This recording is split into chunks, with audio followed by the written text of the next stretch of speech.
Tonight we celebrate the new Tomorrowland at Walt Disney World in Florida with a television special that's out of this world.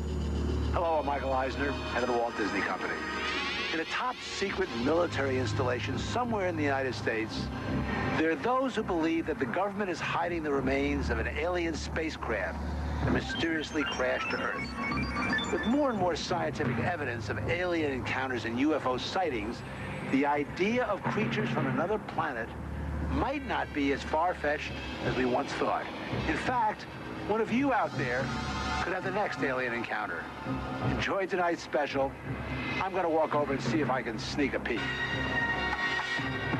Maybe not. Alien Encounters from New Tomorrowland is brought to you by Bounty. Outstanding absorbency and durability make Bounty the quilted quicker picker-upper. Scientific verification of extraterrestrial life forms routinely arriving on Earth. Top secret reports from ongoing military investigations. Compelling home videos of alien craft captured within the last few months. World figures who have gone public with their own extraterrestrial experiences. The shocking history of government misinformation programs designed to prevent widespread panic. And personal accounts of those who have been abducted and studied against their will. It's happened to me, it's happened to my sister, and I believe my mother. My son looks me straight in the eyes, and he says, "They took blood out of you, Mama." They don't ask permission, they take you. But it's such an incredible secret, nobody wants to believe it. There is valuable scientific data that would prove once and for all that planet Earth is being visited by highly evolved intelligence that is not from this world. Wait a minute. I've had enough. Stop it. From beyond the boundaries of our perceptions, intelligent beings are beckoning mankind to join the galactic community. It's an invitation which is both wondrous and terrifying. This is the nature of alien encounters. Mankind has the unique ability to ignore the obvious, especially when the facts reveal a disturbing truth. We once believed the sun revolved around the earth. When Galileo demonstrated the reverse is true in 1634, he was charged with heresy and placed under house arrest for the last 8 years of his life.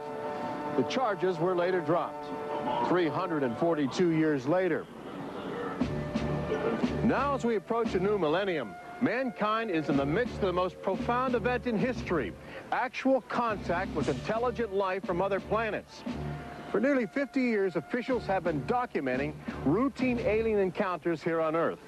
And thousands of people have seen or experienced this alien presence. Yet many others still refuse to acknowledge the obvious evidence all around them. What is it like to be confronted by a creature whose intelligence and skill is far beyond the comprehension of mankind?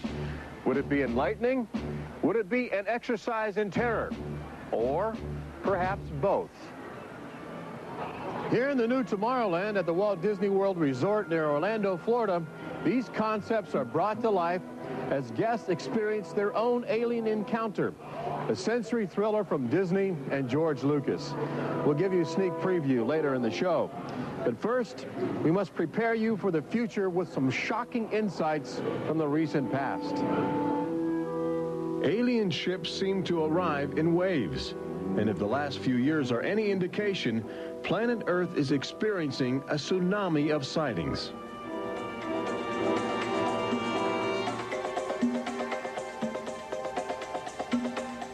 Mexico City, 1992. If you were arriving from outer space, this would be your first stop. It's the world's largest metropolitan area, easy to spot from a distance. Saucers arriving here have an affinity for military helicopters. This one was caught stalking a squadron during a national holiday celebration. Dozens of people videotaped the craft. Millions more just stared in disbelief as it covered 200 square miles of territory in a matter of minutes. Canada, 1991. In a residential area just outside Ottawa, this alien ship was photographed landing in what appears to be a prearranged site. UFO investigators claim the structure of this craft reveals a technology previously undocumented. This sighting is known as the Guardian case, named after the pseudonym of the photographer who wishes to keep his identity secret to avoid harassment from local authorities uncomfortable with the notion of alien intruders. For the last few months of 1994 and lately in 1995, Gulf Breeze, Florida has been ground zero for alien encounters. Especially during the day, extraterrestrial craft have become common ornaments in the uneasy skies. Over those dunes right there. There she is, right there. Oh my God. Residents of Gulf Breeze routinely aim their home video cameras at the horizon. More often than not, they capture an astounding alien display. Look, there it is. Right out there. Looks like an egg on top and an egg on bottom. You would think these alien sightings would be front page news. So why have they received almost no national attention? The answer is simple. For governments determined to maintain their authority, extraterrestrial contact is pure dynamite. There's beings from another planet. We don't know where they come from. We don't know what they're doing here. There's nothing we can do about it. Meet Captain Kevin Randall, retired Air Force intelligence officer, now a top investigator of alien encounters. Anytime a technologically superior civilization comes in contact with a technologically inferior civilization, the technologically inferior civilization ceases to exist. Not necessarily through conquest, not necessarily through invasion, but because the technology changes the underlying social structures of that civilization and it disintegrates. Those fears are reflected in a 1960 federally funded study by the Brookings Institution, which warned that public knowledge of alien life could cause civilization to collapse. So they began a policy of covering up and hiding the information, but they also began a policy of ridiculing, so that people who really see something are afraid to come forward. This isn't right to do the ridicule. I mean, a lot of people suffer. Retired Army officer Clifford Stone certainly suffered after he began private research into the UFO phenomena while still in the service. Well, I was given a lawful order while I was in the military to back off. I refused that lawful order. That resulted in me having to go to be psychoanalyzed, which kind of backfired on my command. But I was actually given a lawful order not to write to members of Congress without first getting it approved through my command, and not to talk to members of the media.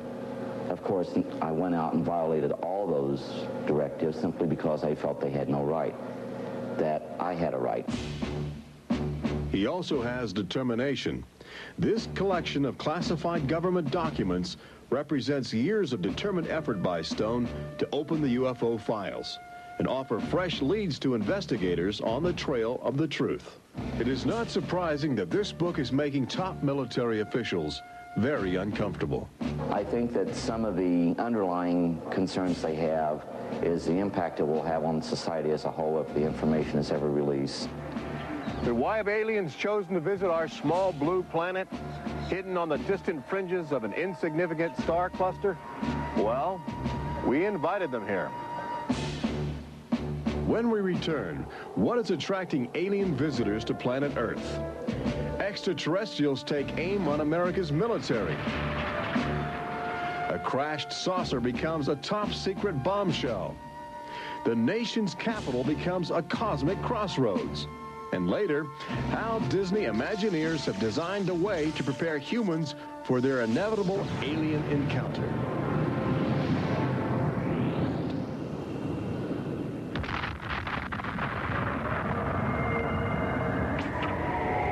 And I looked, and behold, a whirlwind came out of the north, and a fire enfolding itself, and the brightness was about it.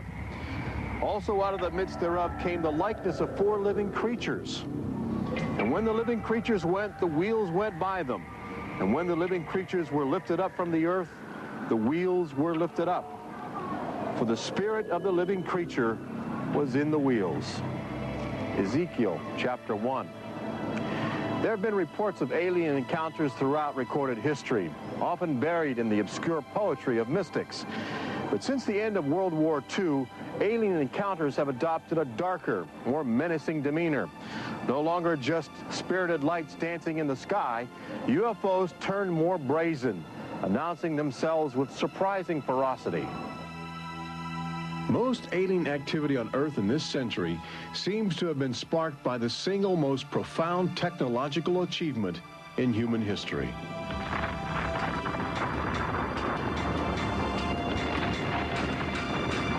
The atomic bomb did more than blow away every conventional notion of combat. It also saddled mankind with the awesome responsibility of life and death for the entire planet. But what the world didn't know in 1945 was that the atomic bomb's brilliant burst of energy would also be mankind's cosmic calling card, announcing to the universe that a technological society had evolved on a small blue planet in the backwaters of the stars. So as the world celebrated the war's end in 1945, aliens who heard man's atomic trumpet were already charting their course towards Earth, responding to our open invitation. As early as 1947, the large alien ships began to arrive, navigated by living creatures. Their advanced physics allowed them to traverse the galaxy and pierce Earth's atmosphere with amazing speed. The U.S. military immediately went on the alert against the unknown menace. Sightings were perceived as threats to the security of an America still reeling from the edgy consciousness of war. And the sightings were taking place all across the country. I glanced up and there were 3 flying saucers in a V with what appeared to be a dome on the top with, I can't be sure, but I believe I saw the sun glinting off of windows or observation portholes of sort. I think it was from outer space, but friendly. Army fighter planes are on patrol for flying saucers. Cameras installed to photograph them. Portland, Oregon, the area from which came the first weird reports. This flying saucer patrol shows how the Air Forces, while not putting too much stock in the mysterious things in the sky, are investigating. The control tower is in touch and on the watch. So are a whole lot of people these days. They're seeing flying saucers everywhere. Flocks of fantastic discs flying through the air. But the military finally had to admit that something was happening that they didn't understand, offering their first and only public statement on the UFO phenomenon. The recent sightings are in no way connected with any secret development by any agency of the United States. They weren't always called flying saucers. Some reports claim they resembled other household objects. The public was fascinated and anxious to make contact. But our official response remained aggressive, sometimes sparking deadly games of high-speed, high-altitude cat and mouse. National Guard Captain Thomas Mantell played that game and quickly became a grisly statistic. His last words, as Mantell soared at an altitude of 20,000 feet, are a chilling commentary on the power of the alien ships. I'm closing in to take a look. It looks metallic and of tremendous size. It's going up now as fast as I am. That's 360 miles per hour. I'm going after it. Moments later, Captain Mantell's mission had ended. Occasionally, the tables were turned. More than one alien craft crashed and was recovered for secret U.S. military research. The most famous case took place in July of 1947, just outside the community of Roswell, New Mexico. Famous because local officials openly admitted they had retrieved an alien ship before their commanders instructed them to keep the story confidential.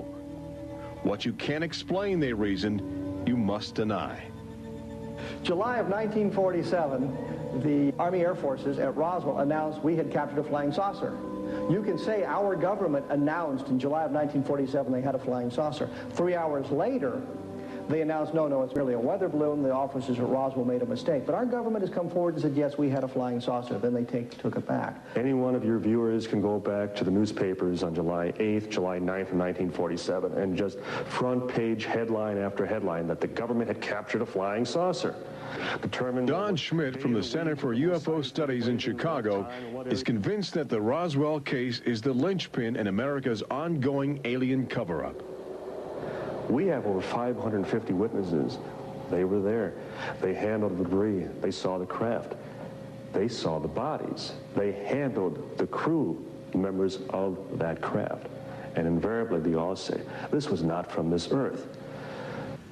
This is the actual site where the Roswell saucer was discovered, along with the bodies of 3 extraterrestrial missionaries who didn't survive the collision.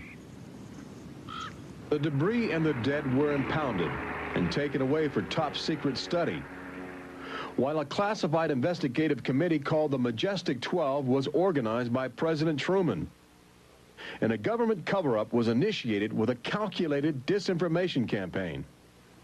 The military, I know for a fact, has established what's called disinformation programs, officially sanctioned deception programs.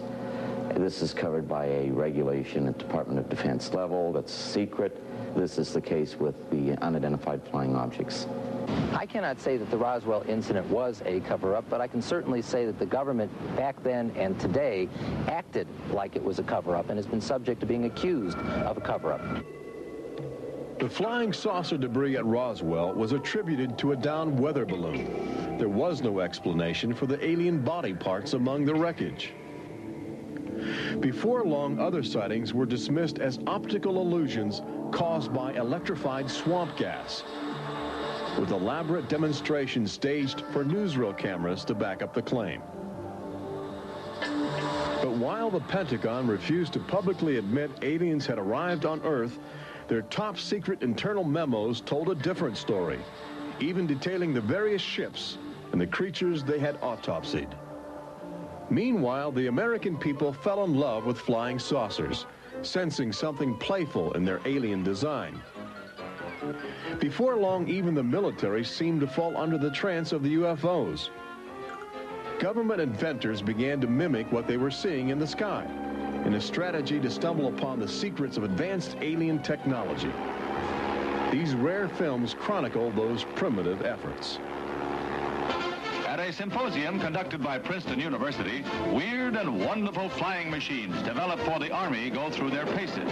The flying scooter, for instance, with only a 7-horsepower motor. Or this flying what have you. Just count your fingers after starting the fans.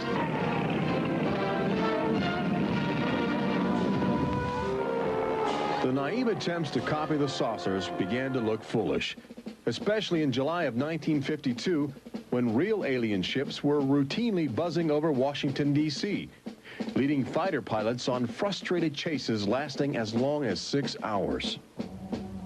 It was the first time since the War of 1812 that our nation's capital had been successfully invaded by a foreign power. By the early 1960s, UFOs were having a chilling effect on our defense operations. Their tremendous speed often caused them to be misidentified as incoming intercontinental ballistic missiles, putting American air bases on red alert. There needed to be some way for the U.S. and the Soviets to distinguish between nuclear attack and alien visitors. The weapon is installed in the Pentagon, but it's a weapon of peace. This is the teletype that will operate at the U.S. end of an open line to Moscow. This link, it is hoped, will help avoid misunderstandings that could possibly trigger a catastrophe. Now, a president could be in touch with the Russian premier in a matter of seconds.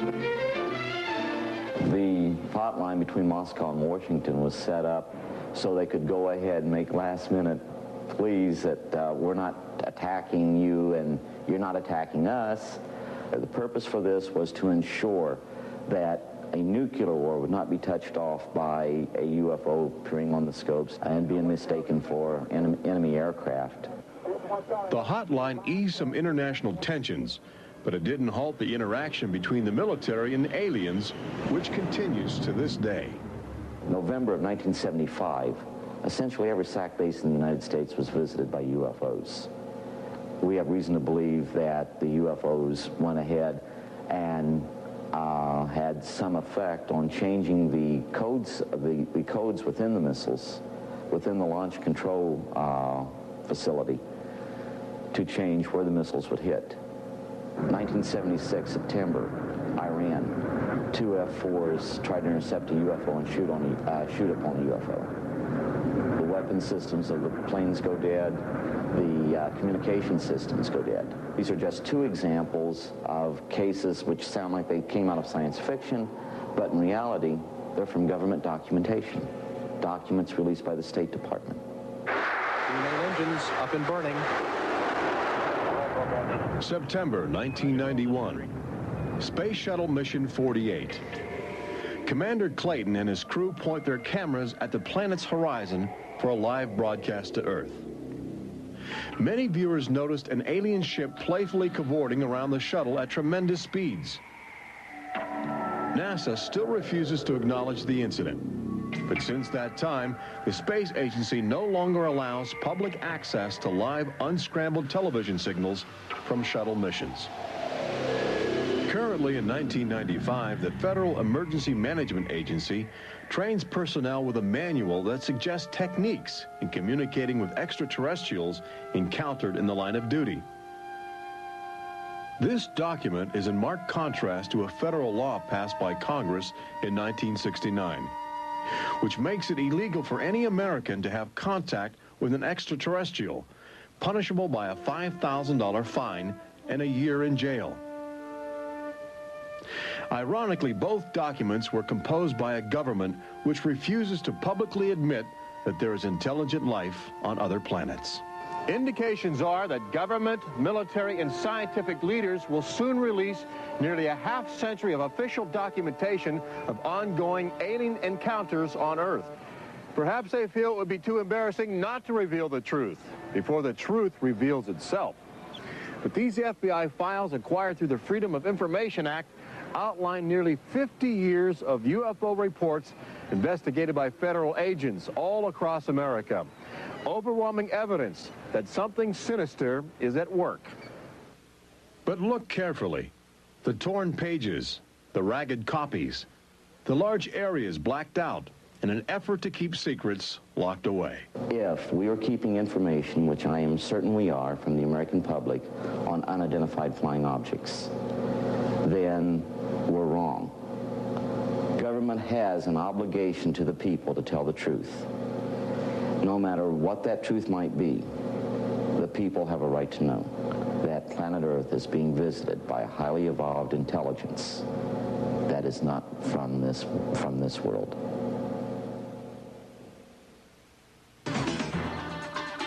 When we return, meet the people who have already experienced disturbing contact with creatures from another world. They don't ask permission, they take you. See how government is monitoring mutant life forms which have already staked their claim on planet Earth.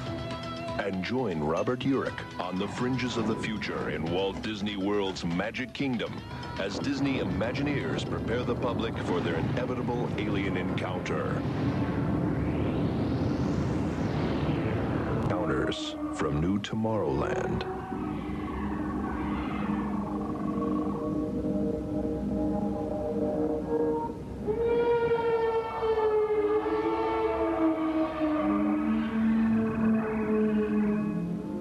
The fact is, everyone encounters alien life forms each day. We've just become accustomed to ignoring the evidence.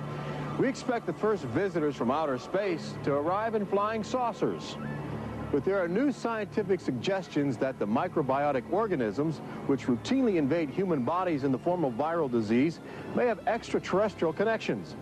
These minute alien life forms may very well be the advanced invasion force, leading the way to test Earth's environment for more complex and determined creatures.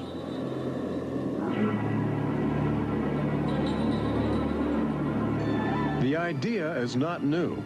Arrhenius, a Swedish chemist who died in 1927, first proposed the theory of transfermia, the notion that life is universally dispersed, possibly carried by cosmic winds across the vast expanse of the galaxy in the form of viral spores.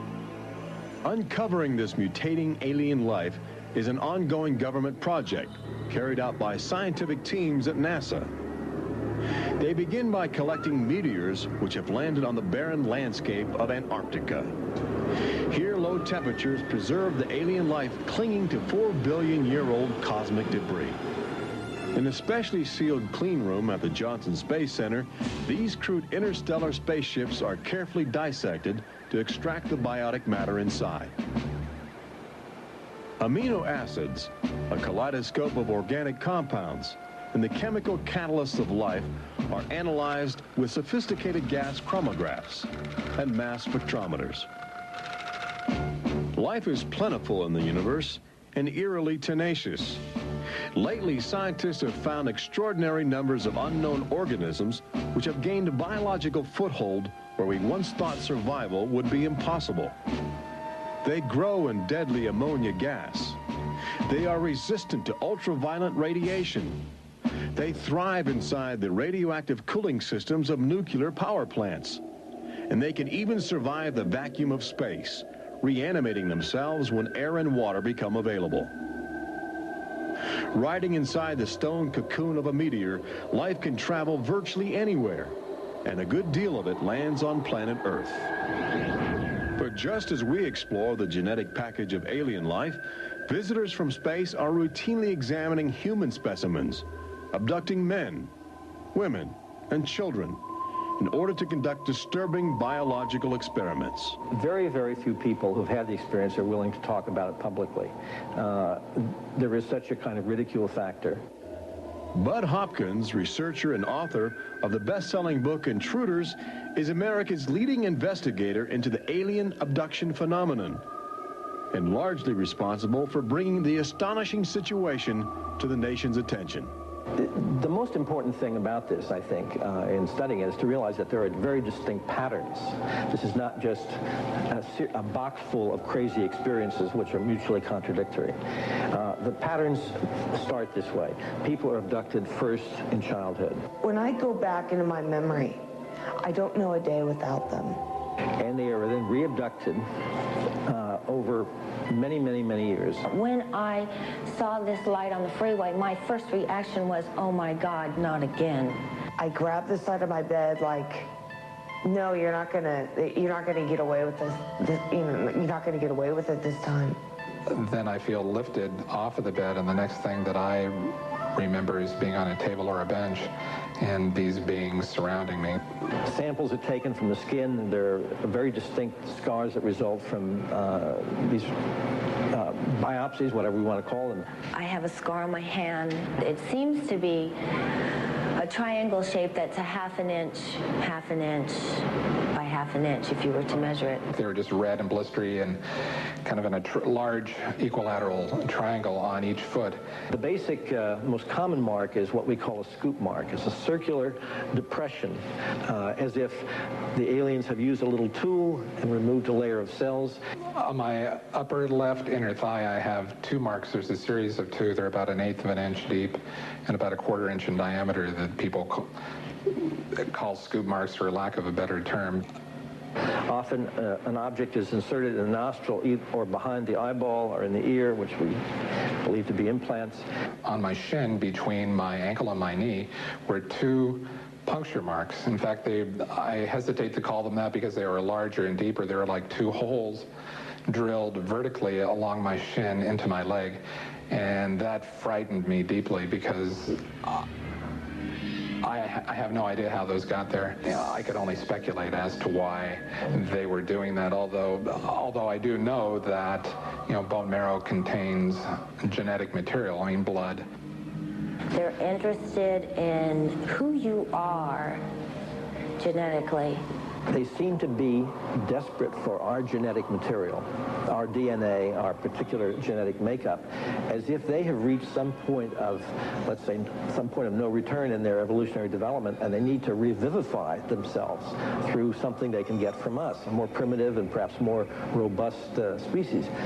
People generally describe one particular type of figure is the basic alien type, which is a small figure, 3.5 to 4.5 feet tall, huge head, huge black eyes, hairless, grayish-white skin, just a tiny slit for a mouth that doesn't move, and so forth. I'd say that accounts for about 85% of the descriptions. There's some that are very, they talk about the reptilian being like sexually aggressive, and then there's some that look like praying mantis that are very mean and very violent. It is a violation of your body. It's a violation of your space. They don't ask permission. They take you. On this earth, when you are raped, when you are mugged, even if you don't see that person that is doing you bodily harm, you have somewhere to go. You can go to the police and at least give a report whether they do something or not. You have somewhere to go. But in this case, you have no one to talk to. You have no one to say, this has happened to me. I've been so violated. You don't even know. And you're not ready for this. My love life went to hell. My schooling went to hell. Everything went to hell. And it's terrifying. It's not fun. It ruins your life because you have nowhere to go. Twinkle, twinkle, little star, how I wonder what you are. Up above the world so high like a diamond in the sky. Makes me want to cry.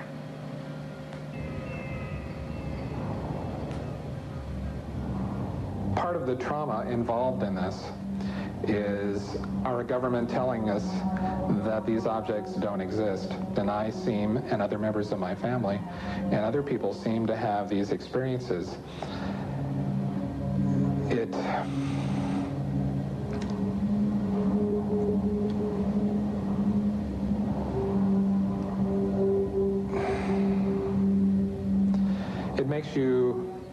makes you doubt your sanity.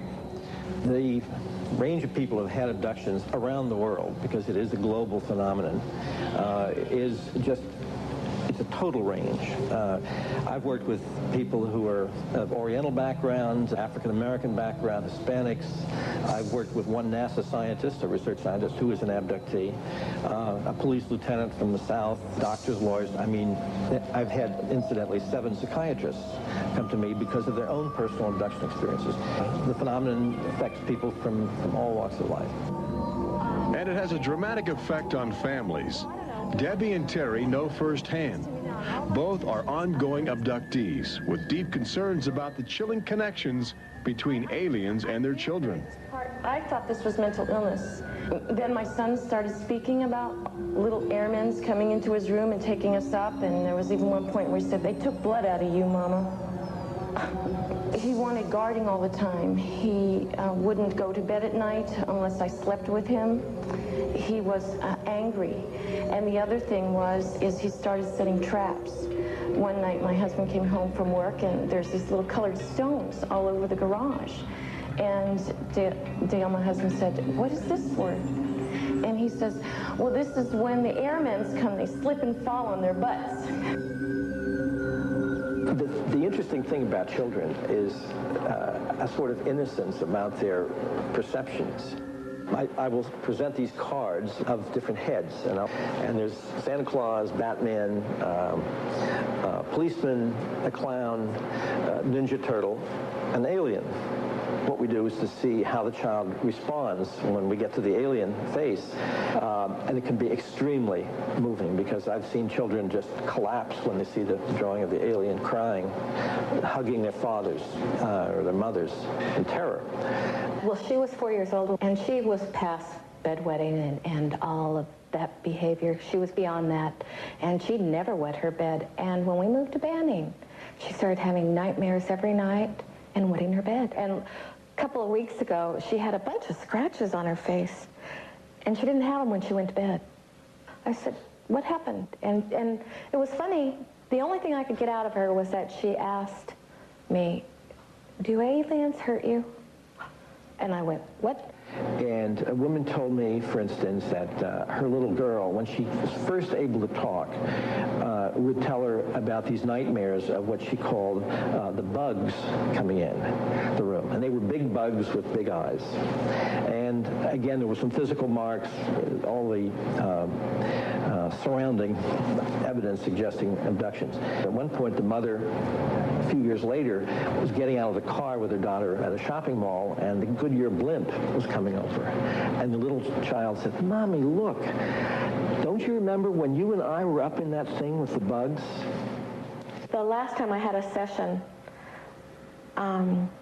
in that session I actually saw Lexi being escorted by two small grays. And it was very upsetting to me. I could not handle the fact that my daughter was being subjected to something that I had no control over. And when I think you have no control over something, that you're so helpless, it's like your child's drowning or something, and you can't save them. I feel like I'm going to go crazy because there isn't anything I could do for my son. I know.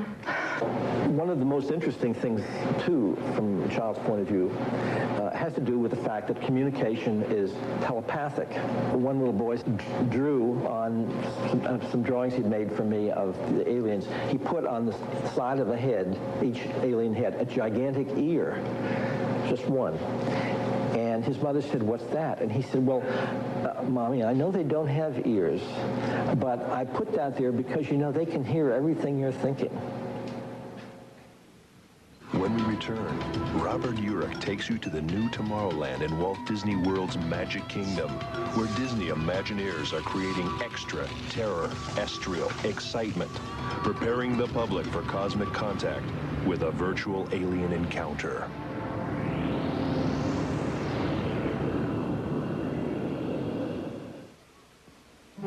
An official UFO sighting report, one of thousands compiled over the last few decades.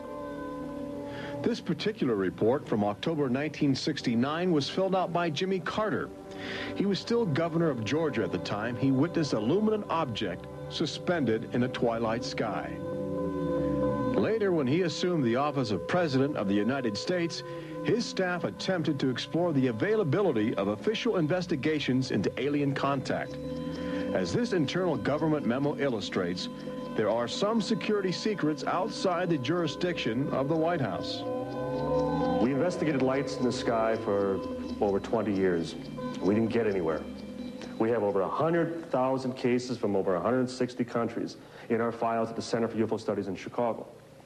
When you actually take the time to look at the official record, look at the classified, disclosed documents on the phenomena, and I'll guarantee you'll walk away saying, why weren't we told about this? And why were we told something else altogether? We've all been indoctrinated to have this knee-jerk response just to that term, UFO. We have to ask ourselves, who started it? And isn't it about time we go out and find out for ourselves? Every year, NASA routinely propels about 24 astronauts into a low Earth orbit aboard the space shuttle, a loud, lumbering, somewhat primitive rocket ship.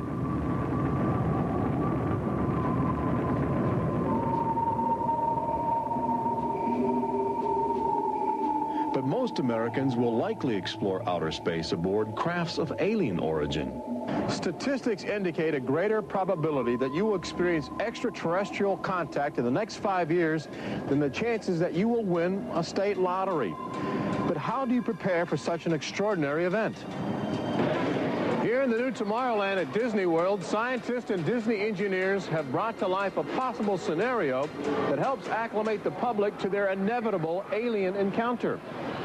Welcome to the new Tomorrowland Convention Center in the Magic Kingdom, where humans can enjoy their first taste of the future, as well as advanced extraterrestrial technology, and begin to understand the disturbing facets of alien intelligence. Access Technologies, an interplanetary manufacturing and marketing conglomerate, is one of the first alien firms to take advantage of this showcase facility in New Tomorrowland, introducing humans to technology which promises to seize the future.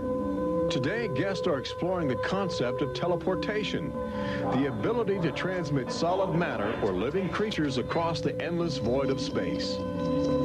Inside this chamber, at the extraterrestrial alien encounter attraction, cosmic representatives will demonstrate the secrets of a brave new world. Utilizing the ominous device, two very different life forms will make contact via the teleportation process.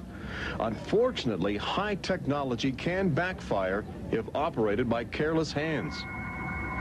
As the seat restraints lock into place and the power generators are activated by anxious extraterrestrials, these happy humans are about to discover a disturbing truth. When science fiction becomes science fact, the results could be terrifying.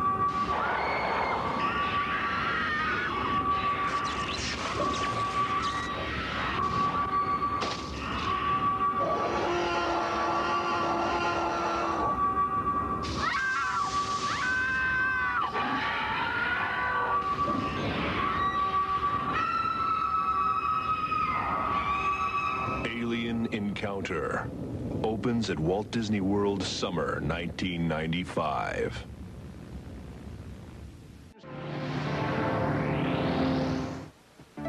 Planet Earth has always been a laboratory for alien life forms which can drop in from space or slowly mutate into bizarre fleshy organisms at our feet.